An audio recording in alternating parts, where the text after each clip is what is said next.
சட்டமன்ற பொது தேர்தலுக்கு முன்பாகவும் பொது தேர்தலுக்கு பின்பாகவும் தொடர்ச்சியாக விடுதலை சிறுத்தைகள் கட்சியினுடைய நகர்வுகளை விடுதலை சிறுத்தைகள் கட்சியை மையப்படுத்தி பல்வேறு ஊக செய்திகளும் அவதூறு செய்திகளும் தவறான பரப்புரைகளும் நடைபெற்று வருகிறது. அதிலும் குறிப்பாக சட்டமன்ற தேர்தலுக்கு பிறகு விடுதலை சிறுத்தைகள் கட்சியிலிருந்து மிகப்பெரிய அளவில் கட்சியை விட்டு போகின்ற நிலை இருக்கிறது என்பதான ஒரு தோற்றத்தை ஏற்பட சில பேர் முனைகின்றனர். பொதுவாகவே ஒவ்வொரு தேர்தல் முடிவுக்கு பிறகும் பல்வேறு இயக்கங்களில் இருக்கக்கூடியவர்கள் தங்களுடைய தேவைகளின் அடிப்படையில் கட்சி மாறுவது என்பது வெகு இயல்பாக நடைபெறக்கூடிய ஒரு நடவடிக்கை. இது எல்லா காலகட்டத்திலும் எல்லா தேர்தல் முடிவுகளுக்கு பிறகும் நடைபெறும். நடந்து முடிந்த சட்டமன்ற தேர்தலை பொறுத்தவரை பொதுவாக ஒவ்வொரு தேர்தலிலும் எதிர்பார்க்கக்கூடிய முடிவு என்பது இரண்டு திசைகளிலே இருக்கும். அந்த இரண்டு திசைகளிலும் இல்லாமல் புதுவிதமாக ஒரு திசையில ஒரு முடிவு என்கின்ற அளவிலே சட்டமன்ற தேர்தல் முடிவுகள் வந்த பிறகு ஒவ்வொரு நாளும் நம்மால் பார்க்கக்கூடியது பல்வேறு இயக்கங்களிலிருந்து கட்சியை விட்டு கட்சி போவது என்கின்ற நிலையை நம்மால் பார்க்க முடிகிறது. ஆனால் விடுதலை சிறுத்தைகள் கட்சியை பொறுத்தவரை அது போன்ற ஒரு நிலை இல்லை. யாரோ ஓரிருவர் அதிருப்தியின் காரணமாக கட்சியை விட்டு விலகக்கூடிய நிலை இருக்கிறது. ஆனால் அதையே ஊடகங்களில் மிகப்பெரிய அளவில் நேற்றைக்கு கட்சியிலே சட்டமன்ற உறுப்பினராக இருந்தவர், மாநில பொறுப்பிலே ஊடக மையத்தினுடைய முதன்மை செயலாளராக இருந்தவர், அவர் ஒருவர் கட்சி மாறிய பொழுது பல்லாயிரக்கணக்கானோர் விடுதலை சிறுத்தைகள் கட்சியிலிருந்து விலகி இருக்கின்றனர் என்கின்ற ஒரு தோற்றத்தை, ஒரு செய்தியை பல்வேறு ஊடகங்களில் பதிவு செய்து ஒளிபரப்பி வருகின்றனர். ஆனால் உண்மையில் திராவிட முன்னேற்ற கழகத்தின் அதிகாரப்பூர்வமான ஏடான முரசொலியிலேயே வழக்கமாக இது போன்று ஒரு கட்சியிலிருந்து ஒருவர் மற்றொரு கட்சிக்கு போகிறார் என்கின்ற பொழுது அவருடன் செல்லக்கூடியவர்கள், அவருடன் கட்சி மாறியவர்களுடைய பட்டியல் வெளியிடப்படும். மேலெழுந்த வாரியாக 1200 பேர் இணைந்திருக்கிறார்கள் என்கின்ற ஒரு தோற்றத்தை ஏற்படுத்தி, அதுவும் 1200 பேரும் விடுதலை சிறுத்தைகள் கட்சியை சார்ந்தவர்கள் என்கின்ற தொனியில் செய்திகள் பரப்பப்பட்டு வரக்கூடிய நிலையில் முரசொலியிலேயே விடுதலை சிறுத்தைகள் கட்சி உள்ளிட்ட என்கின்ற ஒரு தலைப்பை போட்டிருக்கிறார்கள். அதற்கு பிறகு அவர்கள் வெளியிட்டிருக்கக்கூடிய செய்தியில் உள்ளே சென்று பார்த்தீர்கள் என்று சொன்னால் ஒரு 4 பேருடைய பெயர்கள் மட்டுமே விடுதலை சிறுத்தைகள் கட்சியை சார்ந்தவர்கள் என்கின்ற செய்தியை பதிவு செய்திருக்கிறார்கள். அந்த 4 உண்மை என்று எடுத்துக்கொண்டால் கூட 4ஓட 1 5 என்கின்ற அளவிலே தான் கட்சி தாவல் அல்லது கட்சி மாறி இருக்கக்கூடிய நிகழ்வு நடைபெற்றிருக்கிறது. ஆனால் 1000க்கும் மேற்பட்டோர் விடுதலை சிறுத்தைகள் கட்சியை விட்டு விலகி இருக்கின்றனர் என்கின்ற தோற்றத்தை ஏற்படுத்துகின்றனர்.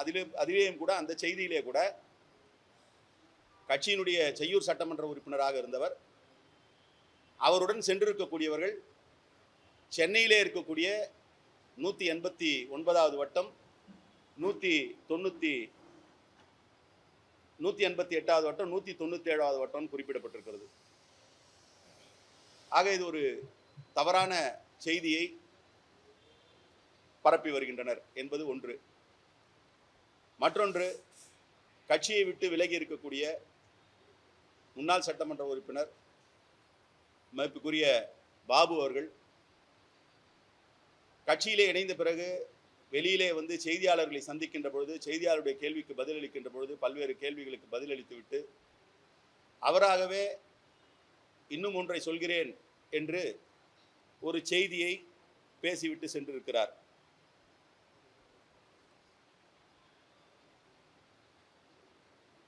அதாவது விடுதலை சிறுத்தைகள் கட்சிக்கும் தலைவர் எழுச்சி தமிழருக்கும் தான் மிகப்பெரிய ஒரு பங்களிப்பை செய்திருப்பதாகவும் 2016ஆம் ஆண்டுக்கு முன்பு அவருடைய கூற்றுப்படி விடுதலை சிறுத்தைகள் கட்சியினுடைய செய்தியே செய்தித்தாள்களிலோ அல்லது ஊடகங்களிலோ வராதது போன்றும், அதற்கு பிறகு அவருடைய முனைப்பினால்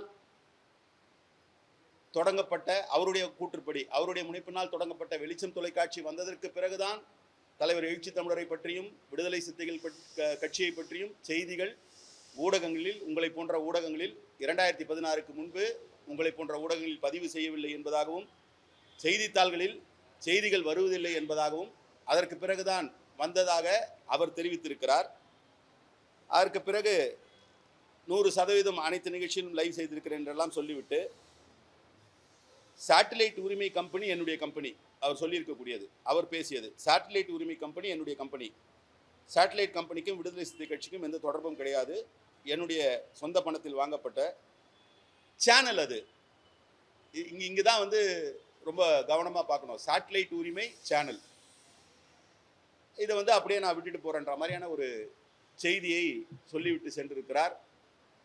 ஆனால் உங்களுக்கு தெரியும், கிட்டத்தட்ட 2010-11ஆம் ஆண்டு காலத்திலிருந்தே விடுதலை சிறுத்தைகள் கட்சிக்கென்று ஒரு ஊடகத்தை தொடங்க வேண்டும் என்று தலைவர் எழுச்சி தமிழர் அவர்கள் தொடர்ச்சியாக அதற்கான பணிகளிலே ஈடுபட்டார். இன்னும் கூட குறிப்பாக அவருடைய பொன்விழா பிறந்த நாளை கட்சியின் ஊடகத்திற்கான ஒரு முதலீட்டை தேடுவதற்கான ஒரு நிகழ்வாக ஒருங்கிணைத்து பல்வேறு ஊர்களுக்கு சென்று கட்சி தோழர்களிடத்தில் அவருடைய பங்களிப்பை பெற்று இந்த வெளிச்சம் என்கின்ற ஊடகத்தை தொடங்குவதற்கான முயற்சியிலே ஈடுபட்டார். அதன் அடிப்படையில் 2016ஆம் ஆண்டு வெளிச்சம் தொடங்கப்பட்டது. இந்த வெளிச்சம் தொலைக்காட்சி என்பது பிராண்ட் நேமாக இருந்தாலும் அதை தொடங்கி இருக்கக்கூடிய நிறுவனம் மருதம் என்கின்ற நிறுவனத்தின் மூலமாக அது தொடங்கப்பட்டது. இந்த மருதம் முதல்ல இன்ஸ்டிடியூட் பண்ணது 2011 வந்து அதுக்கான அந்த கம்பெனி நிறுவப்பட்டது. 2011 எழுச்சி தமிழரோடு இன்னொரு தோழர் கோவிந்தராஜ் என்கிற தோழரோடு அது அன்றைக்கு நிறுவப்பட்டு அந்த மருதம் டெலிவிஷன் நெட்வொர்க் மூலமாகத்தான் வெளிச்சம் தொலைக்காட்சி என்பது தொடங்கப்பட்டது. வெளிச்சம் தொலைக்காட்சி தொடங்கப்பட்டது. ஒரு பிரைவேட் சேனல் தொடங்கணும்னா உங்களுக்கு தெரியும், முதல்ல வந்து மினிஸ்ட்ரி ஆஃப் இன்ஃபர்மேஷன் அண்ட் ப்ராட்காஸ்டிங்கில் போய் லைசன்ஸ் வாங்குறதுக்கு முன்னாடி சேனல் தொடங்கணும்னு நினைக்கிறவங்க சேட்டலைட்டுக்கான உரிமை இருக்கணும்.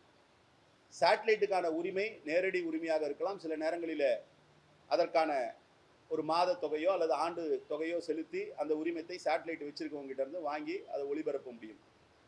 அப்படித்தான் சொந்தமாக சேட்டலைட் இல்லை என்றாலும் கூட அன்றைக்கு ஒரு சேட்டலைட் பெறப்பட்டு 2016 இந்த ஒளிபரப்பு தொடங்கப்பட்டது. அப்பொழுது அவருடைய பங்களிப்பு அல்லது அவருடைய ரோல் என்னன்னா, அவர் ஏற்கனவே கேபிள் தொலைக்காட்சி கேபிள் நெட்வொர்க்கில் வந்து அந்த தொழிலில் இருந்தவர், கட்சியிலையும் வந்து பொறுப்பில் இருந்தார்.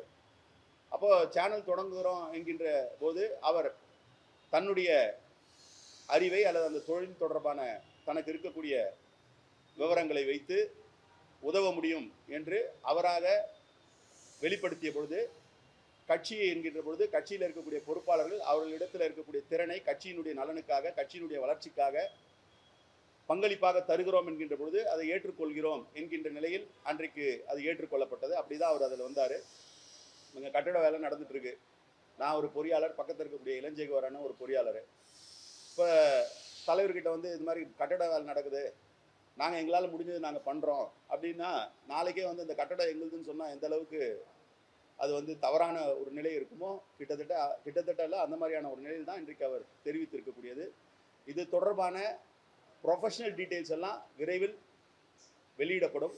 ஆனால் இன்றைய சூழலில் நான் சொன்னது மாதிரி சேட்டிலைட் உரிமத்தை பெற்று அதற்கு பிறகு எம்ஐபியில் மினிஸ்ட்ரி ஆஃப் இன்ஃபர்மேஷன் அண்ட் ப்ராட்காஸ்டிங்கில் அவங்க ஒரு நாம்ஸ் வச்சுருக்காங்க.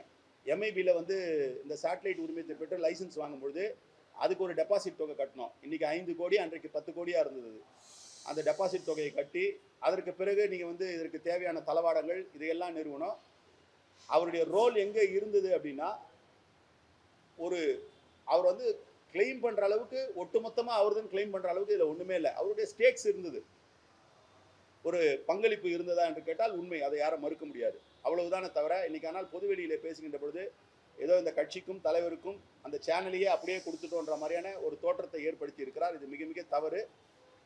அவர் விமர்சனங்கள் எதையும் வைக்கவில்லை என்கின்ற ரீதியில் பேசினாலும் கூட விமர்சனங்களை கடந்து இது மிகப்பெரிய ஒரு பொய் அல்லது மிகப்பெரிய ஒரு அபகரிப்பு என்பதாகத்தான் பார்க்க முடிகிறது. ஆகவே இது தொடர்பாக நியாயமான விளக்கத்தை அவர் கொடுப்பார் என்று எதிர்பார்க்கிறோம். அவர் கொடுக்கவில்லை என்றாலும் கூட இது தொடர்பான விவரங்கள் தலைவர் எழுச்சி தமிழர் இன்றைக்கு புதுடெல்லி சென்றிருக்கிறார். அவர் திரும்பிய பிறகு அது வெளிப்படுத்தப்படும். இப்போ நான் குறிப்பிட்டது மாதிரி இந்த எம்ஐபியில் இருக்கக்கூடிய தொகையை செலுத்துவதற்கும் இந்த வெளிச்சம் தொலைக்காட்சிக்கான தளவாடங்களை நிறுவுவதற்கும் அதற்கான அலுவலகத்தை அமைப்பதும் அதில் பணியாற்றக்கூடியவர்களுக்கு மாதந்தோறும் வழங்கக்கூடிய சம்பளம் போன்றவற்றையும் ஒவ்வொரு மாதமும் அதற்கு செலவு செய்யக்கூடிய தொகையும் இது எல்லாவற்றிலுமான பங்களிப்பு விடுதலை சிறுத்தைகள் கட்சியினுடைய லட்சோப தொண்டர்கள் அவர்கள் கொடுத்த அந்த பங்களிப்பையும் கடந்து தொடர்ந்து அவர்கள் அளிக்கக்கூடிய பங்களிப்பின் மூலமாகத்தான் அது இயங்கி வருகிறது. இங்கே இருக்கக்கூடிய இப்போ இந்த சேட்டலைட் சேனல்ஸோட நிறுவனர்களுக்கு தெரியும், இதில் பணியாற்றக்கூடிய உங்களுக்கு தெரியும், சேட்டலைட் சேனலை ரன் பண்ணுறதுன்றது எவ்வளவு சிரமமான சூழல், அதில் வந்து எத்தகைய நிலையில் வந்து என்ன வருமானம் இருக்குன்றது தான் உங்களுக்கு தெரியும். இதெல்லாம் கடந்து இன்றைக்கும் அது இயங்குகிறது என்று சொன்னால் அந்த நேரத்தில் பங்களித்தது மட்டுமல்ல, இன்னமும் தொடர்ந்து விடுதலை சிறுத்தைகள் கட்சிக்காக பங்களிக்கக்கூடிய விடுதலை சிறுத்தைகள் கட்சியினுடைய தொண்டர்களுடைய பங்களிப்பால் தான் அது இன்றைக்கும் தொடர்ந்து இயங்கி கொண்டிருக்கிறது.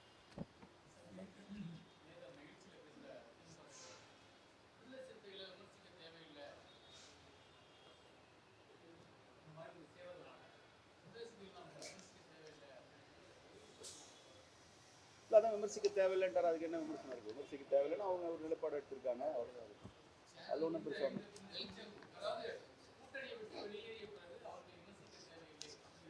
நீங்கள் எப்படி வேணால் இன்டர்பிரேட் பண்ணலாம். அவர் என்ன நினச்சி சொன்னாருன்னு தெரில. அவர் வந்து அவருடைய ஒரு என்ன சொல்கிறது, அவருடைய ஒரு பண்பாக வந்து வெளிப்படுத்தணும்னு நினைக்கிறாரு. விமர்சிக்கிறாங்களோ விமர்சிக்கலையோ இந்த மாதிரியான ஒரு விமர்சிக்கலைன்ற அதே நேரத்தில் வந்து ஒரு பாபு அவர்கள் தெரிவித்த கருத்தை அவர் அப்படியே என்டாஸ் பண்ணி பேசியிருக்காரு.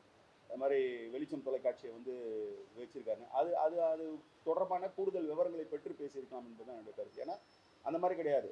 அது வந்து அவர் சொன்னது வேணால் அவர்கிட்ட அப்படி சொல்லியிருக்கலாம். ஆனால் அவர் சொன்னதில் உண்மை இல்லை. அதையும் நம்ம பார்க்க முடியும்.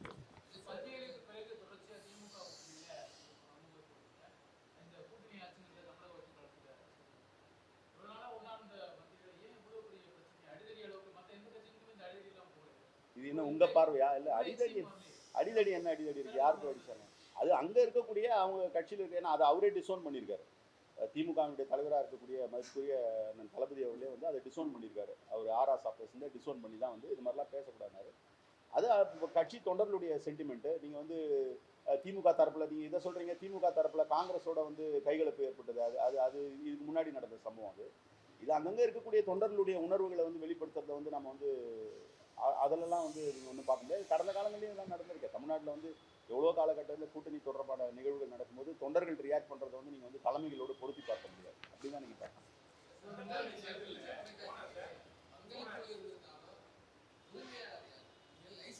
இல்லை, நான் அதுதான் சொன்னேன். நான் அதான் சொன்னேன். நான் பொலிட்டிக்கலாக இதில் வந்து பொலிட்டிக்கலான ஒரு ஃபங்க்ஷனரி, அது ப்ரொஃபஷனலாக அதில் இருக்கக்கூடிய ஃபங்க்ஷனரிஸ் இருக்கிறாங்க. அது தொடர்பான எல்லா விவரங்களும் இன்னும் இன்றைக்கோ இல்லை நாளைக்கோ வந்து நாங்கள் வெளியிடுவோம். ஒரு விஷயம் என்னன்னா, யாரு அவர் சொல்றது என்ன இருக்கு? நாங்கள் தான் சொல்லணும். அதை சொல்கிறோம். விடுதலை கட்சி தான் செயல்படுது. ஏங்க நீங்கள் வந்து யாரோ ஒரு வீட்டில் வந்து தொடர்ந்து அவங்க இருந்துக்கிட்டோன்னு சொல்கிறது வந்து உங்கள் பெருந்தன்மையாங்க. அது உண்மை. அவர் சொல்கிறான்றதுனால அதை நம்ம அப்படியே எடுத்துக்க முடியாது. அது அவர் சொல்கிற ஸ்டேட்டஸ் இல்லை, அது இருக்கிற ஸ்டேட்டஸ். நான் தான் சொல்லிட்டேன்ல உங்களுக்கு. இன்னும் கூட சொல்லப்போனால் அவர் வந்து விடுதலை சிறுத்தைகள் கட்சியை இயக்கக்கூடிய இந்த மருதமில் வந்து 2017 தான் டைரக்டர். அவர் 2011 துவக்கப்பட்டது. 2016 வந்து சேனல் வந்து துவங்கப்பட்டது. நான் தான் இப்போவும் சொல்கிறேன், அவருடைய பங்களிப்பு இருந்ததுன்னா இருந்தது. அந்த பங்களிப்பு எந்த வகையில் இருந்தது, எது வரைக்கும் இருந்ததுன்ற தகவல்கள்லாம் கொடுப்போம்.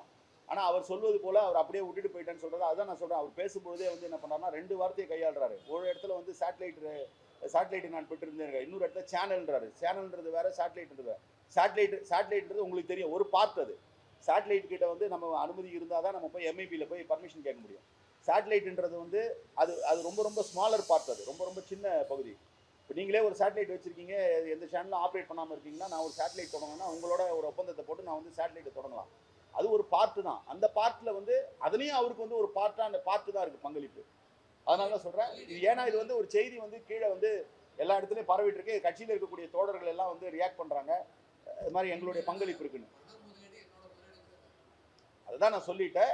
அவர் சொல்கிறாரு, நான் சொல்லியிருக்கேன். அது இல்லை அப்படின்றாரு. நான் இப்பவும் சொல்கிறேன், அவரோட ஸ்டேக்ஸ் வந்து இருக்குது, இல்லைன்னு வந்து மறுக்கல. அது எந்த அளவுக்கு என்னன்றது வந்து விரைவில் வந்து வெளிப்படுத்தப்படும். அது ஏன்னா ஒரு ஆடிட்டட் ஸ்டேட்மெண்ட் ப்ரெஸ் மீட்டில் வந்து நம்ம வந்து போகிற போக்கில் வந்து நம்ம சொல்லிட்டு போக முடியாது. எங்களுக்கு உரிமை இல்லை. எங்கள் சேனல் தான் அது, விடுதலை கட்சி சேனல் தான், மருதமோட சேனல் தான். புரியல.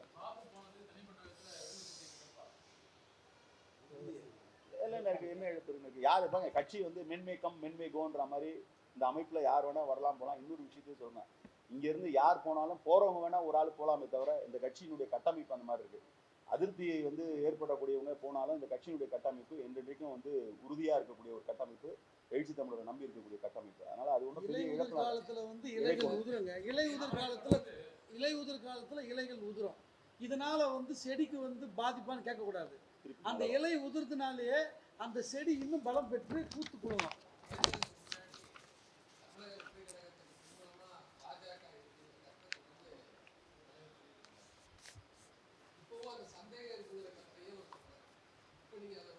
சந்தேகம் இருக்குன்னு என்னைக்கு சொன்னாரு?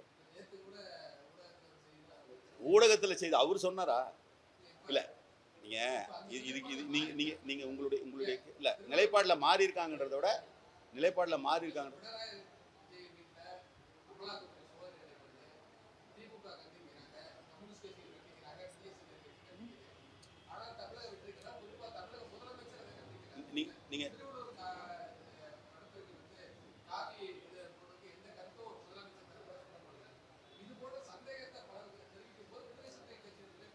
இல்ல பொதுவாக ஊடகத்துடைய தன்மை எப்படி இருக்குன்னா, உங்களை வந்து சந்திக்கிறவங்க கிட்ட கேள்வியை கேட்கறீங்களே தவிர கேள்வி யாருக்கிட்ட கேட்கணுமோ அவங்க கிட்ட தான் அந்த கேள்வியை டைரக்ட் பண்ணோம். நீங்க தொலைச்ச இடத்த தேடாம வெளிச்சம் இருக்கிற இடத்துல வந்து தேடினீங்கன்னா நாங்க சொல்ல முடியாது. நீங்க எங்களை கேட்டீங்கன்னா ஏன் இதை கண்டிக்கல அப்படின்னு கேட்டீங்கன்னா நாங்க பதில் சொல்லலாம். எங்களுடைய நிலைப்பாடு இது ஒண்ணு. ரெண்டாவது ஒரு விஷயத்தை வந்து மீண்டும் மீண்டும் தலைவர் எழுச்சி தமிழர் தெளிவுபடுத்தியிருக்காரு. என்ன தெளிவுபடுத்தியிருக்காருன்னா, தேர்தல் முடிவுகளுக்கு பிறகு தாவேகாவினுடைய நடவடிக்கைகள் இல்லை வந்து அவங்க வெளிப்படுத்தக்கூடிய சிக்னல்ஸ் வந்து எப்படி இருக்குன்றது தான் ரொம்ப முக்கியமானது. என்டிஏ கூட்டணியில் இருக்கக்கூடிய கட்சிகளோடு நாங்கள் வந்து ஆதரவு கோர மாட்டோம்னு ஒரு நிலைப்பாடு எடுத்தாங்க. நீங்கள் அடுத்து ஒரு விஷயத்துக்கு வருவீங்க, அதுவும் நம்ம பேசிட்டு வருங்க எடுத்திருக்கோம். அதற்கு பிறகு வந்து இன்னொரு விஷயத்த தெளிவாக சொல்கிறாரு, விடுதலை சிறுத்தைகள் கட்சி இந்த கூட்டணியில் இருக்க வேண்டும், இந்த கூட்டணியில் இருப்பது பாதுகாப்பானது என்று தாவேகா கருதுகிறார்கள் என்று சொன்னாங்க. பாதுகாப்பானதுன்னா என்ன? நம்ம வந்து அவங்களுக்கு வந்து என்ன இப்போ இந்த ப்ரொடெக்ஷனாக கொடுக்க போகிறோம்? அது இல்லை.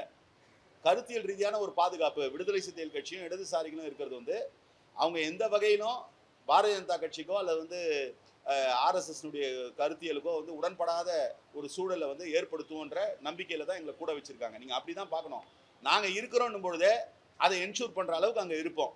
அது இல்லைன்னும் பொழுது அன்றைக்கி நீங்கள் கேள்வி கேளுங்க, அன்றைக்கி என்ன முடிவுன்றதை அன்றைக்கி எடுப்போம்.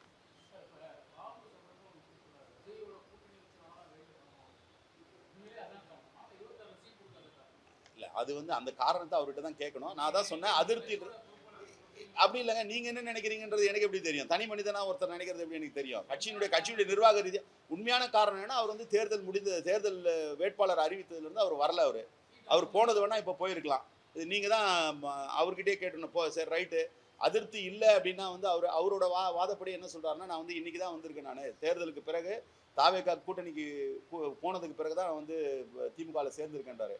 ஆனால் வேட்பாளராக வந்து வேட்பாளர் பட்டியல் அறிவிக்கப்பட்ட நாள்லேருந்து அவர் வந்து எந்த விதமான நடவடிக்கையும் ஈடுபடல. உண்மையிலேயே வந்து அவருக்கு அதிருப்தி இல்லைன்னா அப்போ அதில் ஈடுபட்டிருக்கலான்றது தானே ஒரு கேள்வியாக இருக்குது. இப்போ நீங்களே அதை சிந்திச்சு பாருங்கள். இப்போ நான் வந்து அடுத்த நாள் இங்கே வந்து தலைமைக்கு வந்து நான் பாட்டே வேலையை பார்த்துட்டு இருக்கேன். தோழர் ஷானவாஸ் கூட வந்து பிரச்சாரத்தில் ஈடுபட்டார். அப்போ அவர் வந்து இந்த மாதிரியான எந்த விதமான செயல்பாடு இல்லைன்னா அப்புறம் அது அதிருப்தியாக தானே இருக்க முடியும். ஒருவேளை தொடர்ந்து அவர் பயணிச்சுட்டு தேர்தல் முடிவுக்கு பிறகு இந்த மாதிரியான ஒரு முடிவு எடுத்துட்டாங்க கட்சி அப்படின்னு ஒரு நிலைப்பாடு எடுத்தாருன்னா அதை வந்து பொருத்தி பார்க்கலாம். ஆனால் அப்படி இல்லையே. நடுவில் கொஞ்சம் பக்கத்தை காணுன்ற மாதிரி தேர்தல் வேட்பாளர் அறிவித்த பிறகு அதுக்கப்புறம் இன்னைக்கு தானே வெளியில் வர்றாரு. இடையில ஒரு ஸ்டேட்மெண்ட் கொடுத்தாரு, அவ்வளோதான். அரசியல் சூழலை வந்து பயன்படுத்துகிறாருன்னு தான் பார்க்கணும். அது அதிருப்தி தான்.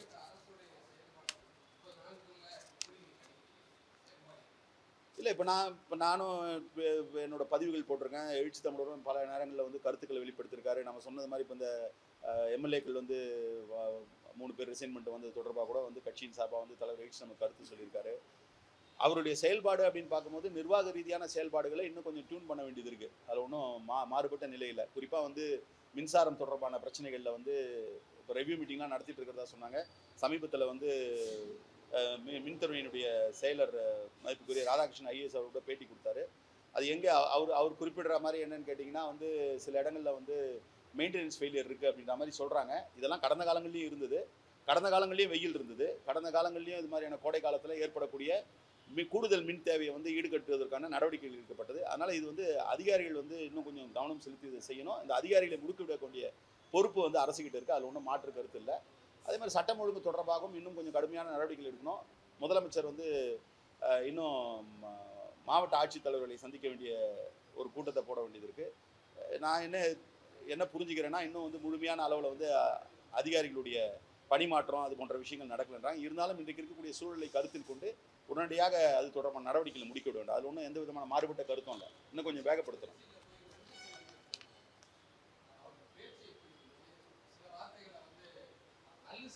இல்லை, நீங்கள் எல்லாமே ரியாக்ஷன்லாம் முடிச்சு இன்னைக்கு வந்து இந்த ப்ரெஸ் மீட்டே வந்து குறிப்பாக இல்லை, நான் சொல்லிடுறேன். இப்போ நீங்கள் இது நடந்து என்னைக்கு போனார் அவர்? இல்லை, என்னைக்கு போனார் அவர்? அதுக்கு பிறகு ஒரு வாரமாக வந்து அது தொடர்பான கருத்துக்களை இப்போ நானும் என்னோட சோஷியல் மீடியாலையும் பதிவு பண்ணி வச்சுருக்கேன். இல்லை, அதுதான் சொல்கிறேன். அதெல்லாம் கொஞ்சம் மாற்றிக்கணும்னு தான் சொல்கிறோம். நம்ம அந்த மாதிரியான விமர்சனங்களை மாற்றிக்கணும். இது எல்லாருக்குமே வந்து இயல்பாக நடக்கிறது. நீங்கள் இன்னும் சொல்ல போனால் பல ஆண்டு காலமாக அரசியல் காலத்தில் பல ஆண்டு காலமாக மக்களை சந்திக்கக்கூடிய தலைவர்களே சில நேரம் வந்து வார்த்தைகளை வந்து தவறாக பிரயோகம் பண்ணுறாங்க, வார்த்தைகளை வந்து தவறாக பயன்படுத்துகிறாங்க. அப்போ இதில் வந்து யாரும் வந்து இல்லை கூட்டணி இல்லை வந்து நமக்கு வேண்டப்பட்ட தலைவர் வேண்டாத தலைவர் இல்லை. அரசியல் நாகரிகத்தை வந்து எல்லோரும் கடைபிடிக்க வேண்டியது, எந்த மாறுபட்ட கருத்து இருக்க முடியாது. அதனால் அவரும் அதை பண்ணணுன்றது தான் நம்ம எதிர்பார்ப்பார்கள்.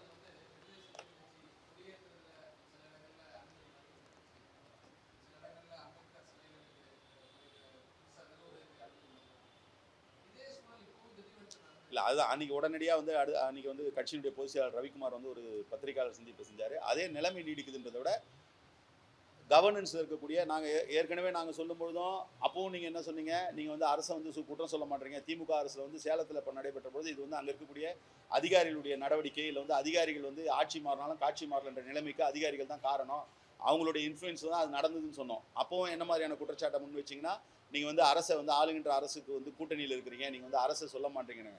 இது அரசை சொல்வதோ இல்லை வந்து சொல்லக்கூடாதோன்றதில்ல, இருக்கக்கூடிய உண்மையை பேசணும். இப்போ இந்த நிகழ்வில் கூட ஏற்கனவே இருக்கக்கூடிய சட்டத்தின்படி வந்து அது வைக்கக்கூடாது போகக்கூடாதுன்ற மாதிரி அவங்க சில தடைகளை சொன்னாங்க. அப்புறம் அந்த சிலையை வந்து மூடி வைக்கணும்னு சொன்னாங்க. சிலையை மூடி வச்ச பிறகு அதை வந்து அப்புறப்படுத்த மாட்டாங்க. ஆனால் சிலையை மூடி வச்ச பிறகு அப்புறப்படுத்தியிருக்காங்கன்றத ரவிக்குமார் அண்ணன் வந்து அன்றைக்கே வந்து செய்தியாளர்களை சந்தித்து சொல்லியிருக்காரு. இது தொடர்பான சட்டங்களில் வந்து மாற்றம் வேண்டும் என்று கேட்டிருக்கிறோம். கண்டிப்பாக அந்த சட்டங்களை மாற்றுவதற்கான எல்லா முன்னெடுப்பையும் எடுப்போம். அமைச்சரவையில் இருக்கக்கூடிய தோழர் மாண்புமிகு வன்னியரசு அவர்கள் அதற்கான நடவடிக்கைகள் எடுப்பார். விரைவில் இது போன்ற பிரச்சனைகள் வந்து வராத அளவுக்கு நாங்கள் நடவடிக்கை எடுப்போம்.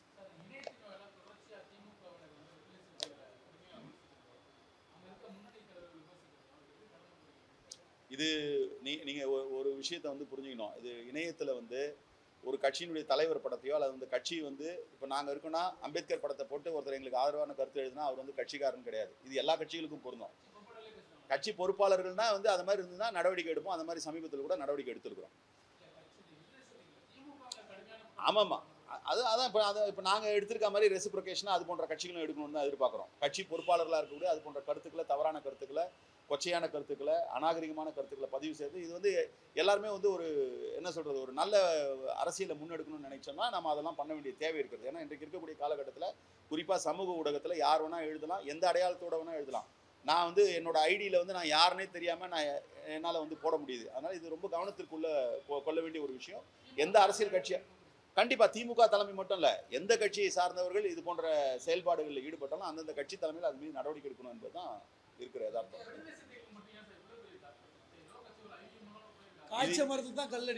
அது மட்டும் இல்லை, இது வந்து ஒரு சோசியல் ஸ்டிக்மா. அது விடுதலை சிறுத்தைகள் கட்சி யாருக்கான கட்சி என்கின்ற பொழுது ஒடுக்கப்பட்ட மக்களுக்கான கட்சி, ஒடுக்கப்பட்ட மக்களுடைய தலைநிமிருக்கான கட்சி என்கின்ற பொழுது இது வந்து காலங்காலமாக இருக்கக்கூடிய இந்த சமூகத்தில் இருக்கக்கூடிய ஒரு சூழல்.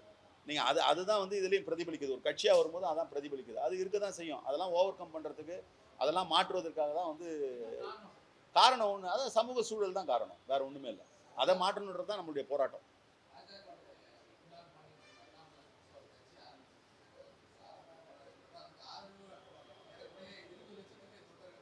வாழ்த்துக்கள். நீங்கள் அந்த ஆதரவுனா வந்து அவர் என்ரோல் பண்ணது தானே. அது நீங்கள் யூடியூப் வியூவர்ஸ் மாதிரி தான். யூடியூப் வியூவர்ஸில் வந்து இப்போ நம்ம பேசுகிற ஒரு இதில் வந்து 5 மில்லியன் வந்ததுன்னா 5 மில்லியன் ஃபாலோவர்ஸ் இருக்காங்கன்னா 5 மில்லியன் பேரும் என்னுடைய தொண்டர்களா? இல்லை, கிடையாது. அந்த மாதிரி தான் அதெல்லாம் எல்லாம் ஒரு ஹைப்பு தான்